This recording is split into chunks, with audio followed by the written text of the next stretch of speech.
Hello and welcome to day 8 of the Beer Jerk Premium Advent Calendar. I'm Luke. And I'm Matt. And today we are drinking Orange zZap from Moondog in Melbourne. Yeah, we're at... I got it from the tip shop. Don't worry about it. I won't ask any questions. Thank you. Yeah, we're huge fans of Moondog. They're just a really unique, fun bunch of people. Cheers. Cheers. So Moondog are one of the breweries that we at Beer Jerk have been importing for one of the longest times from Australia, and just a bunch of really fun people with great ideas. And in recent years, they've just really taken some of those ideas to the next level, just from their little brewery in, where's the original one? So the original brewery is in Richmond, which is just kind of in the central east of Melbourne. From there, they expanded into their new facility, which is called Moondog World, which is in Thornbury, just kind of to the north. And so that original brewery is a bit of a dump. Like a dump in the same way that, I mean, you could say the Fridge and Flagon's a bit of a dump. Yeah, in exactly the same way. It's been pieced together with, just bits of furniture from, tips or that we found by the side of the road. And they just absolutely bootstrapped this place together, and that they pieced together a brewery using old pieces of dairy equipment and bits and pieces, and just started making some beers with really weird ingredients. And Josh and Carl lived there for quite a long time to begin with, just in this warehouse. I'm sure it wasn't zoned to be a place where they just probably not live there. And yeah, just doing beers with ingredients like truffles and some interesting barrels. And well, this is a brewery whose first beer that they released commercially was a cognac barrel-aged double IPA called Skunk Works, and it kind of really just carried on from there. Pretty inspirational. They have their series called Jumping the Shark, which is their kind of big, ridiculous imperial stouts, which as Luke mentioned, the first batch used more than a ton of Tasmanian truffles. Their most recent one, which we still have a little stock of here at the Fridge and Flagon, was a cherry chocolate amphora aged imperial stout.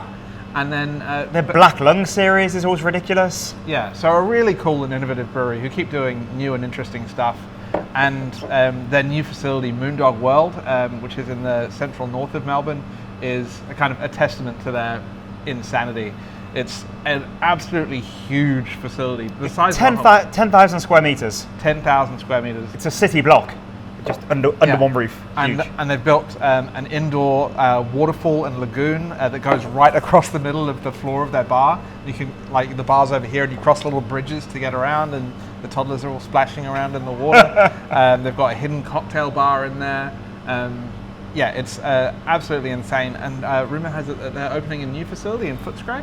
Yeah, I think they've just got approved. I was reading this week for a new place in Footscray. I haven't chatted to them about it yet, but I'll flick Dave at Moondog a message when I read about that. It's going to be a 900-person capacity brewery and venue over multiple levels. It sounds pretty full on. Yeah, because there's a few good breweries in Footscray, aren't there? Yeah, so Hop Nation are from Footscray. And Raise. And there's a bit more around there. But yeah, with that, they're going to own the kind of west, east, and north of Melbourne. South being in the harbour, so you probably don't want to go there. But this beer, this Orange zZap, is a really great example of the kind of wild experimentation that they get up to. Yeah, I think this is unlike all of the beers that we just mentioned. This beer is somewhat more easygoing. I think this is a beer can that you could give to most people that drink beer, and they'd have quite a good time drinking it, whereas some of the ones we just talked about are pretty extreme, to be honest. Yeah, this is definitely at the easier drinking end of the spectrum, but it's nonetheless innovative for that. It's wild, yeah, it's really tangy. It's like sherbet. So it tastes remarkably like orange sherbet. What they've done to replicate that is they've used an extract from a flower called the electric daisy, which, to quote the headline about it, makes your tongue feel like it's being electrocuted. And it's got that real kind of tingly, tangly, kind of lolly vibe to it. It's got that sweetness, and just really kind of nailing that orange sherbet vibe in a kind of a light, smashable package. It's I'm really enjoying this. And what a technical challenge to brew a beer at scale, because these are big batches now. Yeah, huge. That brings to mind sherbet. It's got it is just like a bag of Dib Dab sherbet you'd have from the sweet shop as a kid. Yeah, they have dip dabs in New Zealand? I don't know, but It's where you get a lolly and you suck the lolly and you dip it in a bag of sherbet it's always covered in sherbet. They're great. I haven't seen them here. But You're missing out, New Zealand. Surely you've had sherbet, New Zealanders. Yeah. Something a little lighter and more easygoing, but still kind of pushing the boundaries of what you can do with beer. And Moondog have been doing that in a few other ways as well. They have their series of seltzers called Fizzers, and I believe that might be the only brewery in the world who has managed to turn that into a post-mix product. Yeah. So for those of you who don't know, post-mix is, you know, when you go to a bar and you have that little gun where they press a button and out comes Coke or lemonade or fizzy water or whatever it is. That's done by, they have basically bags of syrup under the bar, and that's blended with water on the way through at a calculated dose.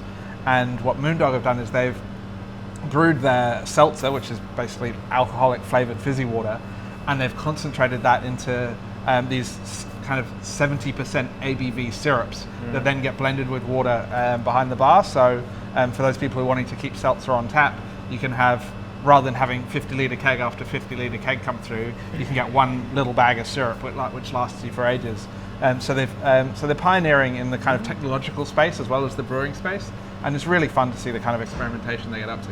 Yeah, they are just absolutely doing their own thing, and they're not. I think often in the world of craft beer, you see everyone being inspired by one another, and it can sort of become a little bit of a circle jerk where just people are copying, for want of a better word, what other small brewers are doing. But it's almost as though Moondog have just got blinkers on and they're just like doing their own crazy stuff and things that aren't so crazy, like opening massive venues that are probably pretty successful financially. Yeah, I would say so.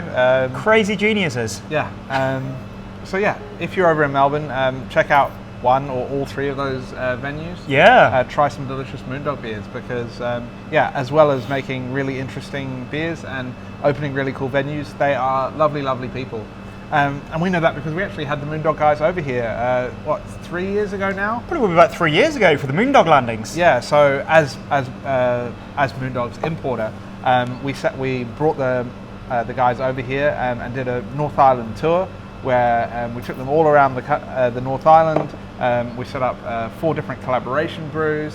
There were beer festivals, there were tap takeovers, they bought a shitload of merch, which is if any brewers are listening, a good way to win fans and friends by giving them free bubble hats and beer koozies. Yeah, give me more t-shirts, brewers. I've hardly any brewery t-shirts. I have to pay for them. Crazy. I've got such don't give me any more brewery t-shirts. I don't need any more.